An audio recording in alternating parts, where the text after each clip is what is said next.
Hello there, everybody. Welcome to the BSB Bookathon Fall Edition. We're excited to have you join us for these sessions.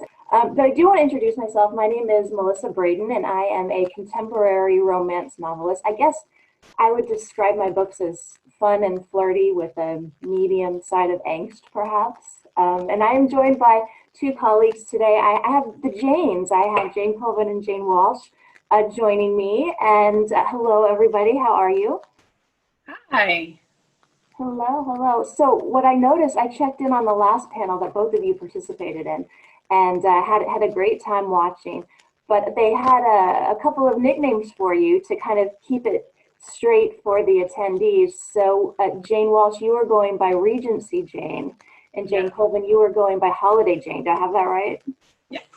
All right. So I think that's fun. I think we can keep up with that as we move along. So let's just, we don't have an official format other than just us hanging out and getting to know each other. We actually don't know each other, which makes this interesting, which means I'm a nosy person, so that's fun for me to kind of get to know each of you, but also we have our Q&A box for the audience to chime in and ask questions as well, which we are very much looking forward to. So audience, if you have any professionally geared questions or even some personal geared questions, I'll be honest, I have several of my own that I'd like to find out, but drop those off for us.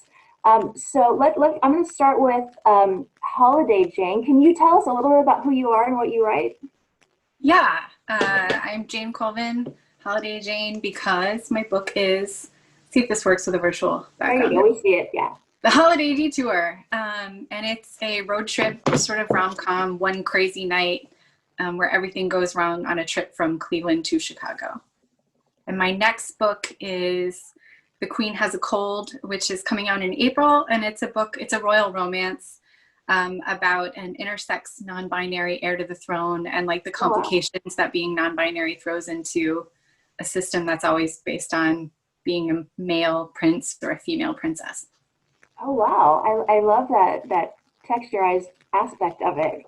Very cool. And so your book is out already, correct? It was out in October.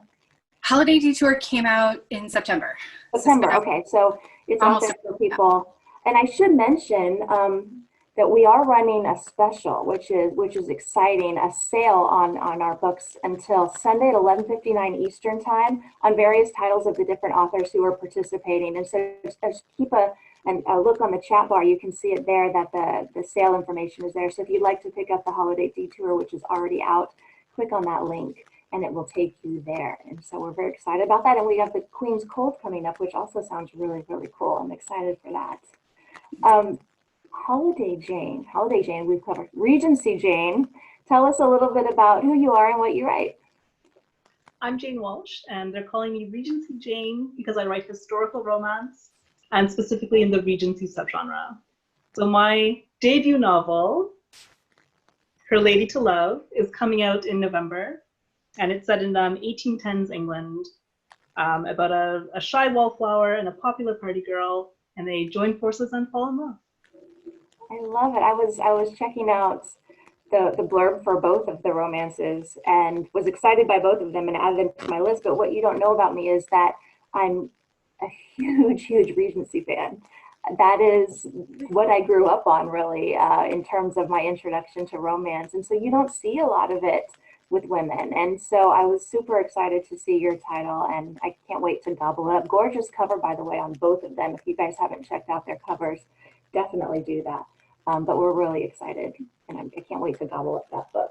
Which brings me, I should tell you about my release because I should have done that to begin with, but I have Two to Tangle coming out, which is book 2 in the Tangle Valley romance novels.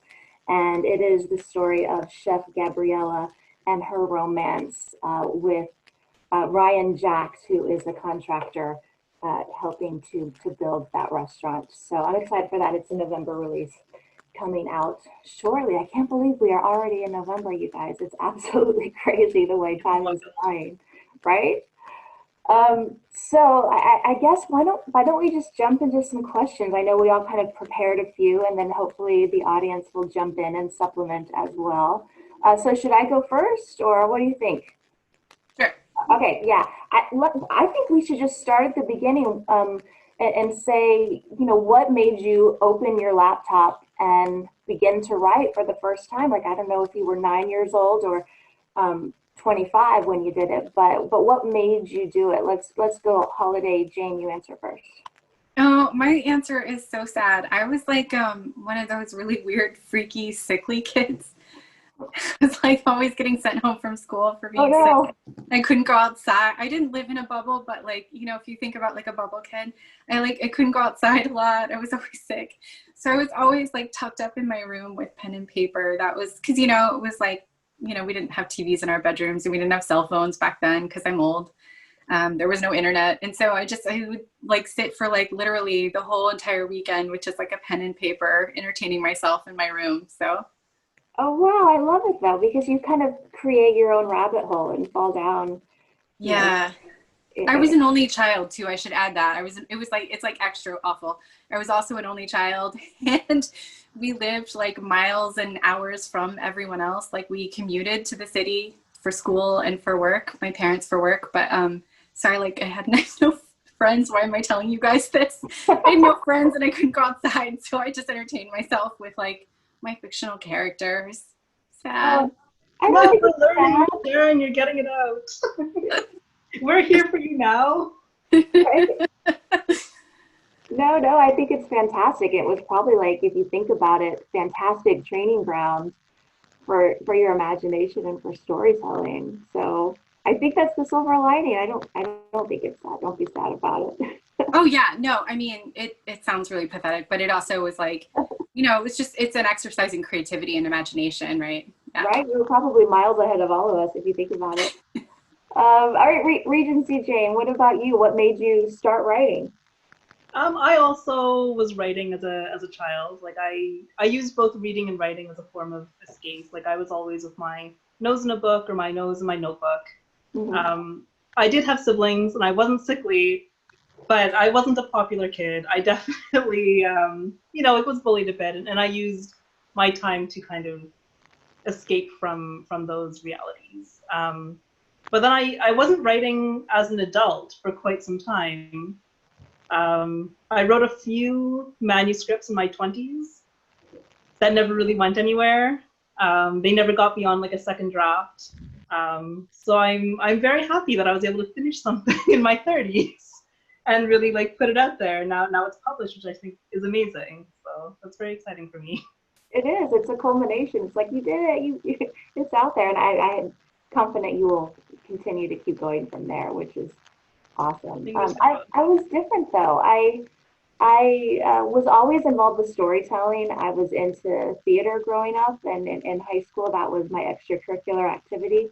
And so I would always gravitate towards things that had to do with the imagination and to creating other worlds, but it never had to do with the written word, interestingly. And I kind of followed that path as I grew up and was teaching theater and had a summer off at one point and just decided, I guess, on a creative whim. I was a romance reader. I loved romance. Thought, well, maybe I'll try writing one of these. And really had no idea what I was doing. Was just enjoying myself in my summer and kind of checking a creative itch, checking a box or scratching an itch for that. And it wound up being my first book that I turned it in and had a lot to learn in the editing process about all the rules and formatting tricks and storytelling and conflict implementation that I just had no awareness of. And so I think in a way it was a happy accident. It kind of followed the vein of the things I was interested in, but I didn't have that early childhood, opening up the notebook like you mentioned. And I wish I had now. I wish I had that training ground because I think that it really would have helped me in those earlier days rather than trial by fire. But it all worked out, right? We're all here. All right, so let's rotate a little bit. Who else has a question? I have a follow-up question actually Okay. for Jane, and then Melissa, maybe you can answer this too. But so now you are published, right? Regency Yeah. Jane. Well, And so wrote I'm some- wondering, and one of the things I'm sort of questioning about myself, and I'm wondering about you is, do you go back and like those manuscripts that never went anywhere in your 20s? Do you do something with them now? Or were they just, you know, helping you formulate your craft? They were definitely something. I don't know if they were helping to formulate or what, but they were a good stepping stone, but I wouldn't go back to them now, primarily because, one, I have no access to them. This was written on like a laptop from, my gosh, it has to be 15 years ago. Never saved a copy of it. Vaguely remember the details. But also, I think I've changed a lot as a person. From what I was interested in writing about then is not necessarily what I'd be interested in writing about now. It was still a queer historical fiction. Like, I think it was 2005 when I was writing this, and it was a bisexual earl, and it was a love triangle with a duke and a lady, and there were things about the premise that were interesting, but I think overall, like, it was quite simplistic and a bit amateurish. So I do kind of like that love triangle aspect. Maybe I would revisit that, but not specifically that particular manuscript and those particular characters.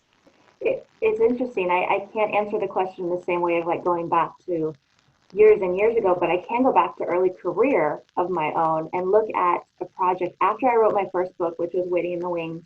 I was looking for what else to write. And I know I've talked about this on another panel before, so I don't want to be repetitive, but I wanted to write a Regency, which you of course know about. And I just loved them so much. And so I opened up my laptop and I think I got like 11,000 words in, and I was digging it. I was really enjoying the process. Lots of research on that, so hats off to you. But I shelved it because I just wasn't sure that it was the time after just one book to kind of pivot so wildly from where the water had been warm. And so I decided to stay on brand a little bit. But I was thinking about that is, could I ever go back and revisit those 11,000 words? But I think the issue is that hearing those netbooks they used to have that were like really tiny laptops, it was on one of those, and I know it's up there in that closet. And will it turn on? Will those words still be there? It's kind of intriguing to me to wonder about pulling it back out again. And will I find out when I do that it was, all for this whole time? But it would be a fun project, I think, to look back on. I would love to read a Melissa Brayden Regency, so please do break up the netbook and get on it. I would read it. I know many. I take that as a challenge. I might have to do it now, but I hope the thing will power up. I think it probably would. We'll see. I don't know. So here's the truth about writers' careers, right? What ends up getting published has so much less to do with like imagination or the market, or it's just like which computer worked. And still has the words. What got saved on the right disk format. Yes, can I get it off of there? Will it connect to the Wi-Fi? I don't know. Yeah, that's the problem. Like back then, like there was no cloud. There was no file sharing through different ways. Like I'm sure I saved it to a USB at some point that got lost with the other 1,000 USBs I had at the time. I don't even know if this netbook has a USB on my end. Would have been like 2010. I guess maybe. We'll find out. I don't know. One day, right?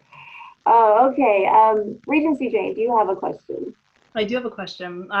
So Holiday Jane and I have just published our first debut novels. And you obviously, Melissa, have a long career of about, I believe, a decade of publishing now at this point. So I just wanted to kind of ask the question, like, what changes after you write that first book? Like, is there anything about the writing experience or the process or your thoughts about writing that really changed after that first one?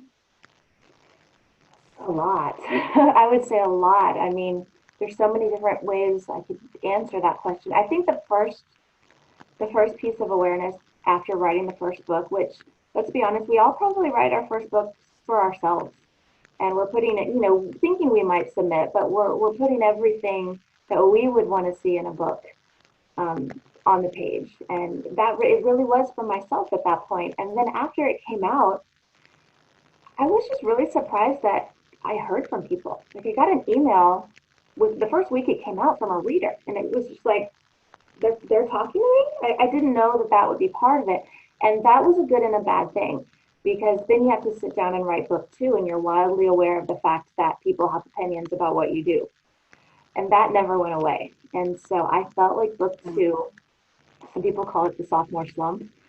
because for a variety of reasons. And book two was hard to write because I was in my own head a little bit. And so it was a process to learn how to get out of it and how to try to fall back onto what I knew about storytelling from a reader, because that was my strength at that point. I didn't have a ton of experience, but I did know as a reader what I wanted to see on the page. And that was my ticket at that point.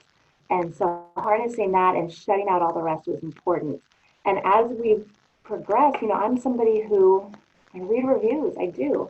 I read probably all of them. And I've had to learn how to filter that to a certain extent, to understand how my books are being received, which is my ultimate goal in reading reviews, but to not let it influence me too heavily. And so there's definitely a balance to that. And I also think, I'm a marketer too. This is my full-time job, and I need to make sure that I'm doing a good job at it. So I do have one eye on marketing, and I do pay attention to necessarily what the audience is looking for, as long as it, also goes along with what I want to write, and kind of finding that happy medium. But I'd say I'm a very different writer now than I was then. I also have ideas about how much I want to build up a certain couple before I knock them down. And usually I would think through smaller conflicts, and now I want to just devastate them and torture them as much as possible. So I think that's a little new too. And I anticipate that I'll continue to grow and change, as I'm sure both of you will. Little variety there. And Jane, you're working on your second book now, right? Like you've got another one in the works. Like how has your experience changed from writing the first book, or was it different for you? Well, I wrote The Queen Has a Cold before The Holiday Detour came out. So The Holiday Detour was under contract, but it takes a long time for books to come out.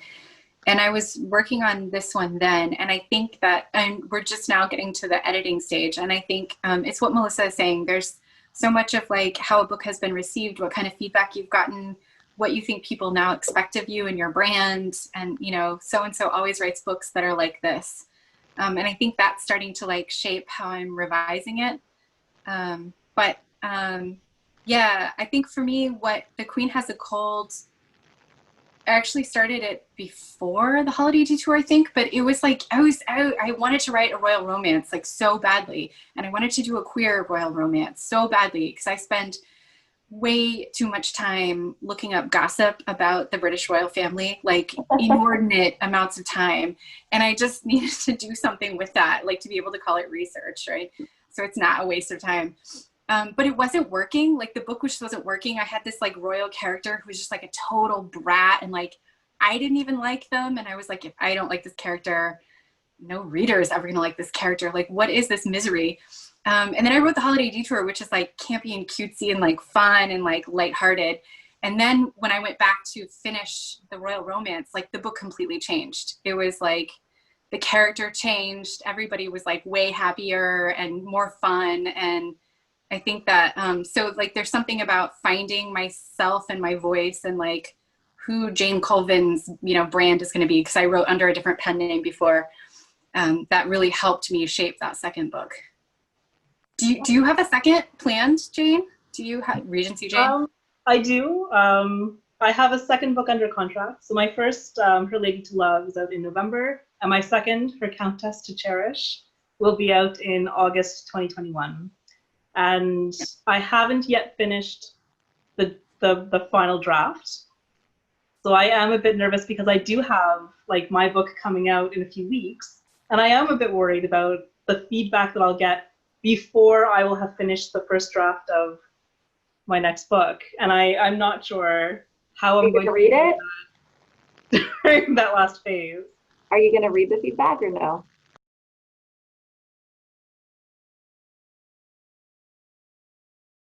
Yes. Okay. I'm too curious right now. Yeah. Right now, it doesn't quite feel real, I think, until I have some reviews. Until I know that somebody has read this. You have two. You have two already. I did already read them, yes. Okay. I was trying to be very discreet, like, oh no, I didn't notice. I haven't had a Makes you chance to read human. your book yet, but I saw the reviews, so I was like, I'm going to read the reviews so I know something about this for this chat. You're very praiseworthy. Oh, good. It's off to a fantastic start. So there you go. And I think, yeah, that just makes you human looking in to see what it's about. And you know, there's just wildly different philosophies. I have a lot of author friends who will not touch reviews. They won't go near them. And then some just look in the beginning and then never go back again. But yeah, I'm the person who has to know. Maybe it's that nosy quality I talked about earlier. I don't know. Well, as a reader, I love reading reviews. Mm-hmm. And for me, it doesn't change my opinion of a book if I read both negative and positive reviews of the same book. Like, often you do see a lot of different opinions, and things that don't work for some people work for others. Like, sometimes a negative review is, it was too spicy.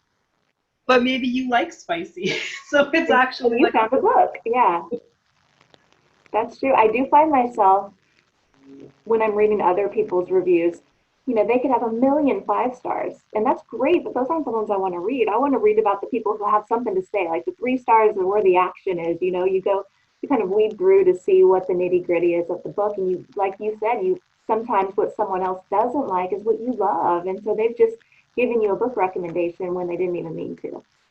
So what tricky things reviews are? Crazy, crazy world. I do have a couple of audience questions, so let's grab one of them if that's okay with you. All right, so this is a question for Regency, Jane. Maggie says, I'm new to historical queer romance. What is it about Regency that makes you want to write about it?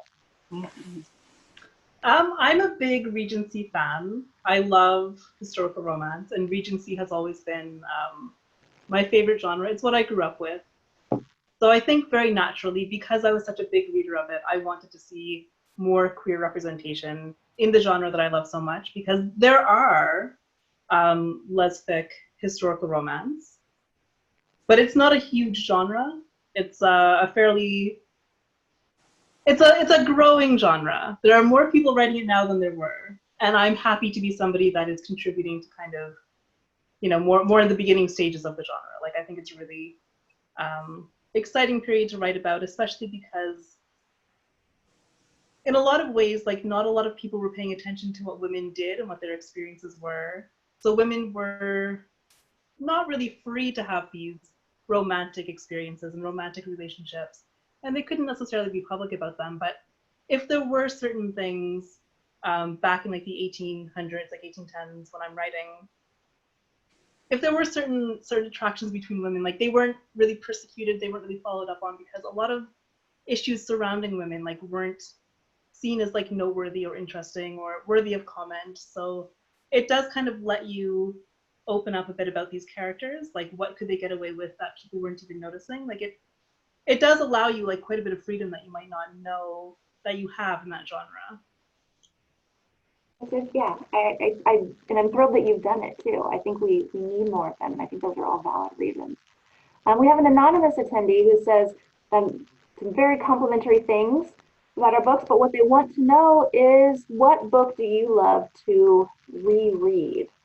I'll field it first, and then I'll throw it out to you guys. I find that I'm not a big rereader lately, but when I look back to when I was first discovering romance or the genre, I wouldn't reread an entire book that I fell in love with, but I would reread my favorite parts.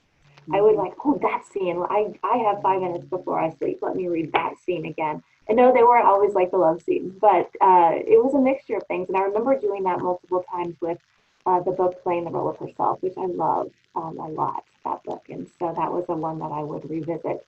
But what about you, Holiday Jane? What do you like to reread, or do you? No, I'm like you. I like to reread parts. I mean, I have reread an entire book before and read books, but I do read books.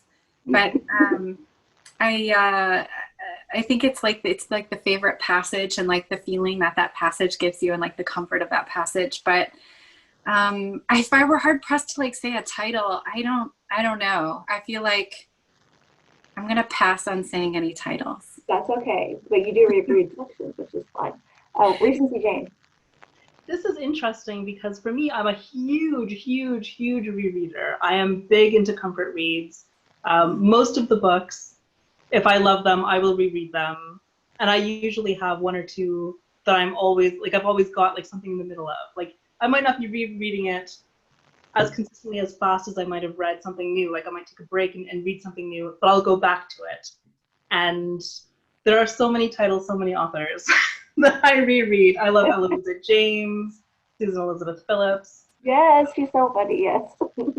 Oh my gosh, Lisa Kleypas. There's so many, but I'm actually going to also say Melissa Brayden because I'm a huge fan of some of your work. I love particularly the first one in the Seven Shores romance, which I think was Eyes Like Those. Yeah. That makes me so happy. It was so good. That's a big comfort reread. That's awesome. Well, now it's making me want to like go back and revisit some of my favorites just hearing you list those authors. So I'm inspired by the question asked. Thank you so much for that. Let's see. Let me grab a personal question. I made a list of like professional questions and personal. So I'm going to grab a personal one for you guys if that's okay. And you can answer if comfortable doing so. Do you have another job in addition to writing? And if so, what do you do? What about you, Regency Jane? I definitely have another job. I only just published my first book this next month, so I'm not making any money from writing yet. One day it'll happen. Maybe I like that you said yet. That's so great that you said yet. Big dreams over here. Big dreams. Yeah. Buy my book. There you go. My day job is actually in fashion. I work in the apparel industry, and I'm working in productions. Like, I'm kind of the link between the fashion designers and the factories overseas. Oh, very, very cool. Sounds awesome. Yeah. Yes and no. It sounds more exciting than it is. Oh, no, I think you should own it. That sounds very glamorous and exciting to me. I think you're living a cool life. What about you, Holiday Jane? I don't want to be like too revelatory about my personal life, but I do things that involve lots of reading and writing. All right, so cool. That's kind of boring because then when you like try to write novels, it's like I've been sitting in front of the computer on Microsoft Word since 8 a.m. Let's keep going. But you know, I've been thinking a lot about this whole like, what would it mean to make your entire living off writing the way that you do, Melissa? Because I think you were was it like a GCLS panel this summer with like you and maybe Jay and some other people about what it means to make your living. And I gotta say, I admire you because I think it would make writing not fun for me anymore, and then I would hate doing it. You have to, and I can see that, but you find the fun in it. You do. The more you do it, the more you learn, and I think that you find different ends. And I think you have to be careful. You don't want to get burned out by doing the same thing every day. But what makes it so interesting is all the different characters you're working with, all the different research you get to do, all the different backdrops that you're exploring. And so that makes every day a little bit different. But I could see how you could fall into a rut.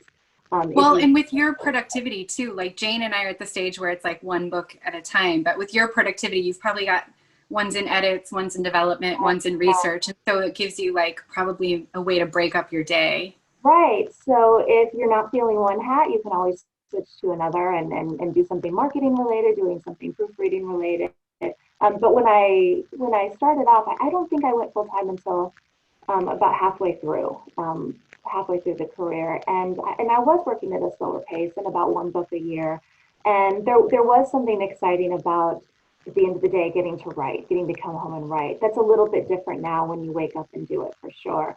But I am grateful for the job because I love it a lot, and so I'm excited for it.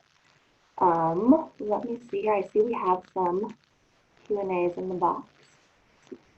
Okay, we have a question from Ann Hart. Did you ever imagine when you started writing that you would be published? And how did you decide between self-publishing and going with a publisher? All right, Holiday Jane, you want to answer? I never wanted to self-publish because I felt like I wouldn't be any good at getting the book into the hands of readers, which was the part of writing that always appealed to me the most. Just the idea that I put something out in the world and people are actually reading it. I have a friend who is now self-publishing, and he's really good at it, and people are reading his stuff, and he sells and he writes in like multiple outlets in multiple genres. But I'm not that person. I don't have that skill set, and I didn't want to spend my time focusing on that skill set rather than like the writing itself. So I always dreamed of like landing the publishing contract, and when that came, that was like the biggest deal of my life. I like remember exactly where I was when I got the first email and called my dad, and he was like, "Shut up, you're lying." So yeah, publishing was a dream, and here we are. And I think BSB is my second publisher, and BSB is like the extra dream because it's just such a wonderful place to work so far, and we get to do things like this. Like this is actually, I never dreamed I would do something like this. This is really cool. The fact that people are like listening to me talk nonsense makes me feel like a celebrity, which I'm totally not, but I love it. Oh, no. You're right where you need to be. What about you, Regency Jane?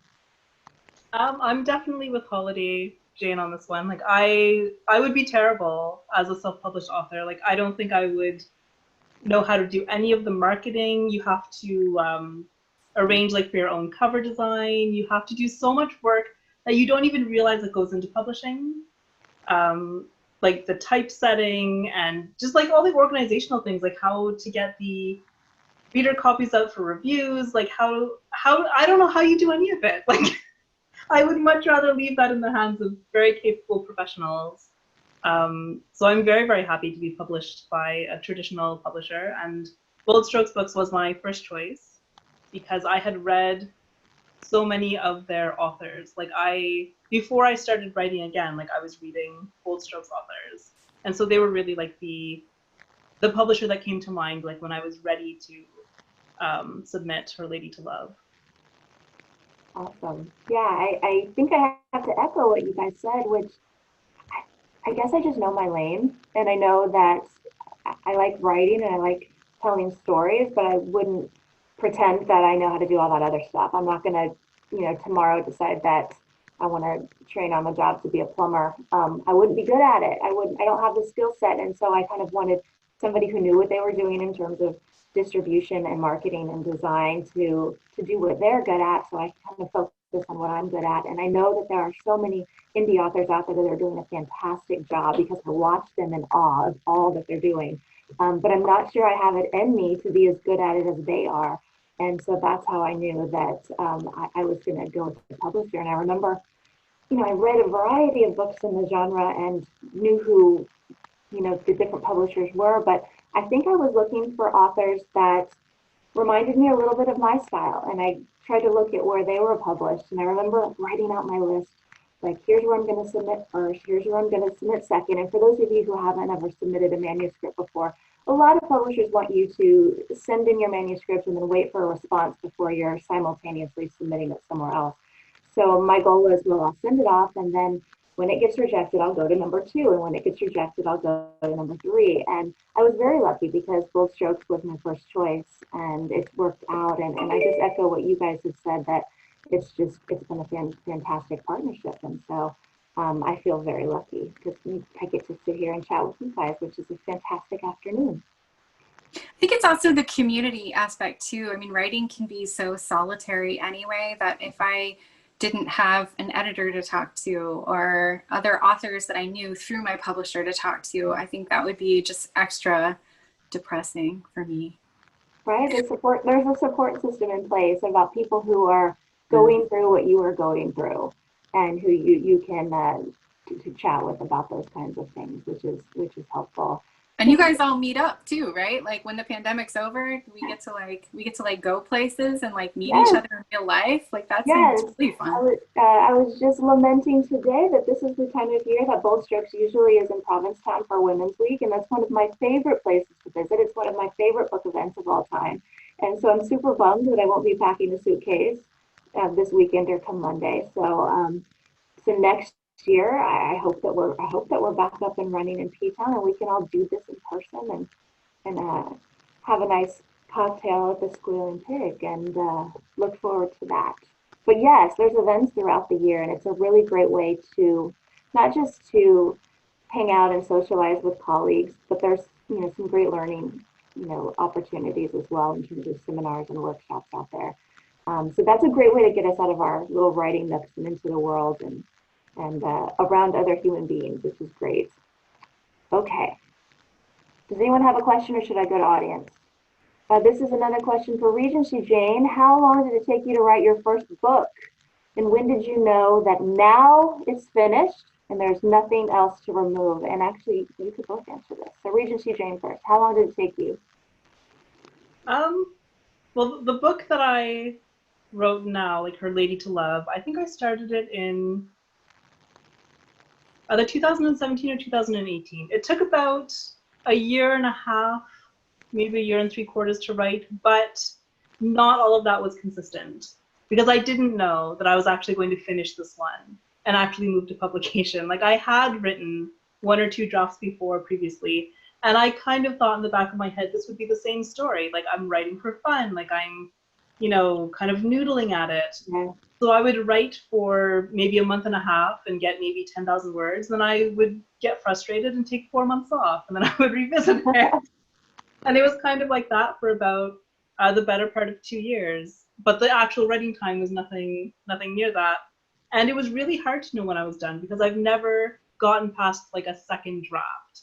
So this one, I think I ended up with 7 drafts in the end. Like wow. I changed so many things, like from the very beginning to like the finished state that it's in now. Like I had totally different plots and there were some characters that got axed and I got confused about what was going on. And like, then I started double guessing myself, like, what is the plot? Like, what am I doing? But I got really fixated on saying like, I'm going to submit this one. I'm going to submit this one. Like the further on that I got, the more excited I got about, oh my gosh, it's a thing. It's going to be a thing. I can send this. This is amazing.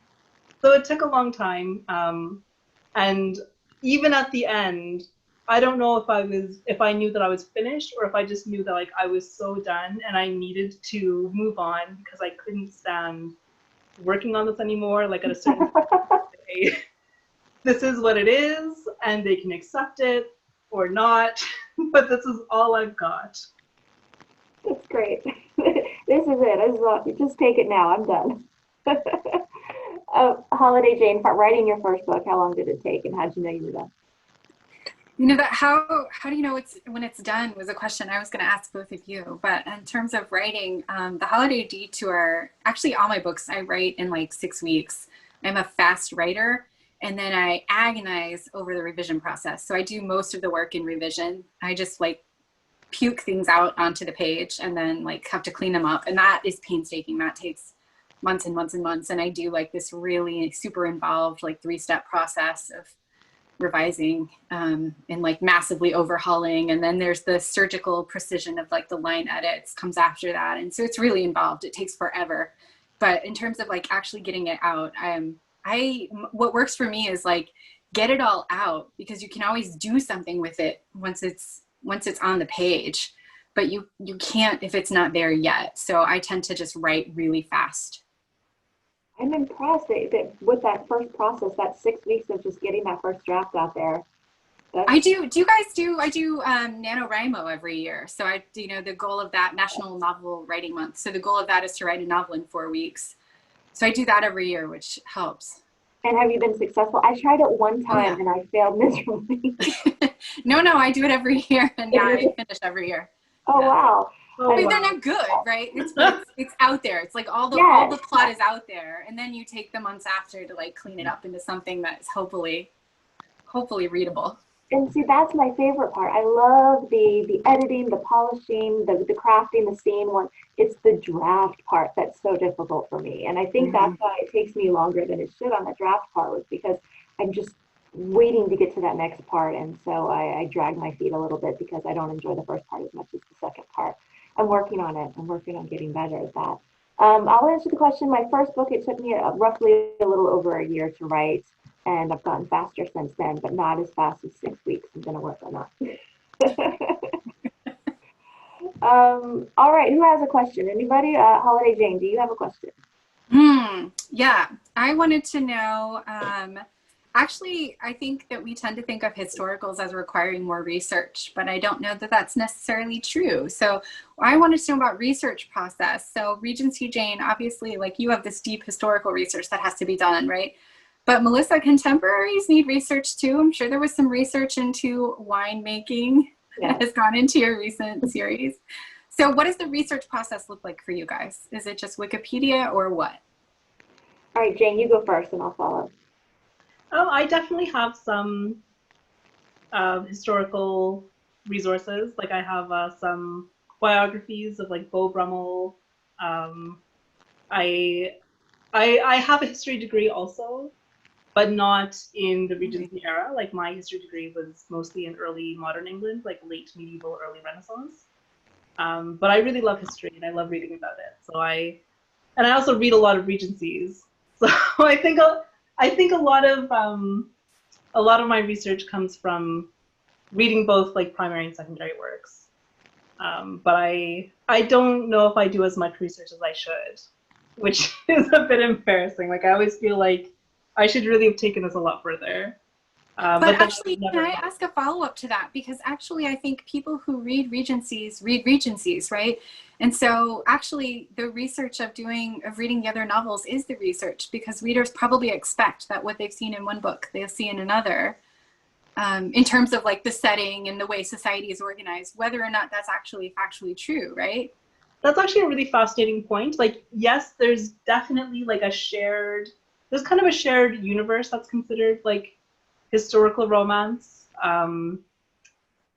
especially when you take into consideration like how we want to read, like as contemporary modern readers. Like we don't want to read about women with like no rights and like no power. Like we don't want to read about people being discriminated against and having no opportunities. Like, so there's kind of like this, I feel, shared world building that is the Regency world, that kind of like Georgette Hare, who was a big researcher, like, and when she was writing her novels back in the 30s, like she kind of helped create a lot of these Regency tropes and ideas that are not necessarily 100% accurate to the historical reality that there was.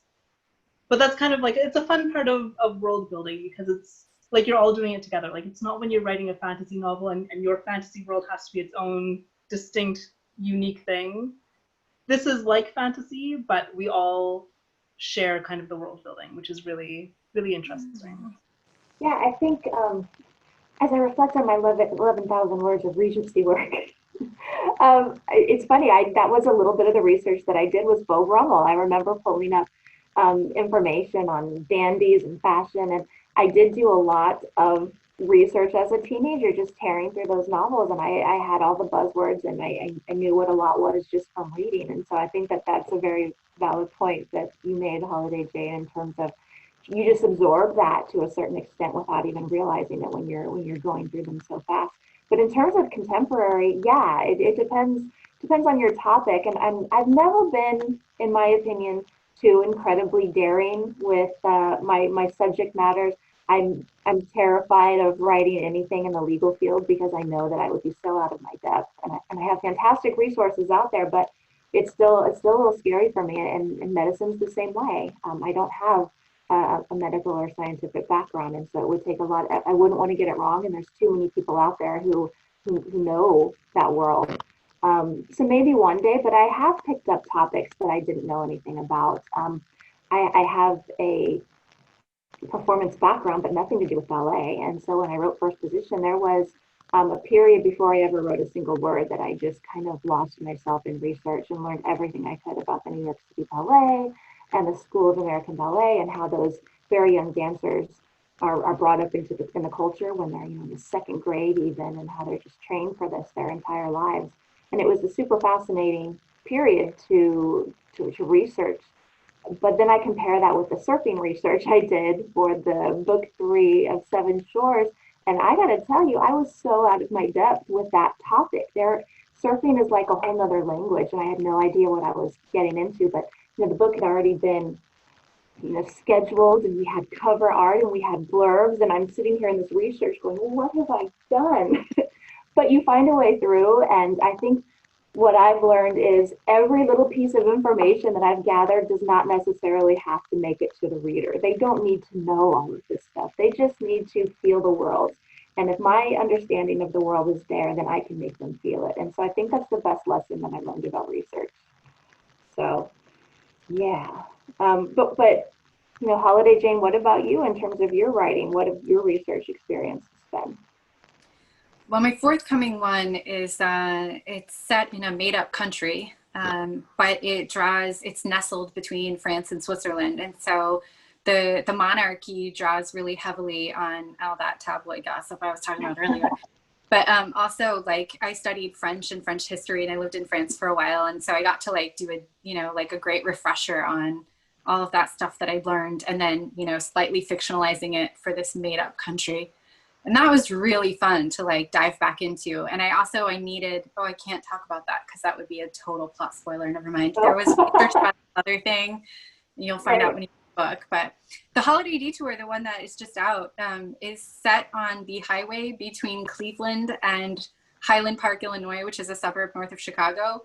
And that's just an area that I've lived in for most of my adult life. And I've driven that stretch of highway. Yeah.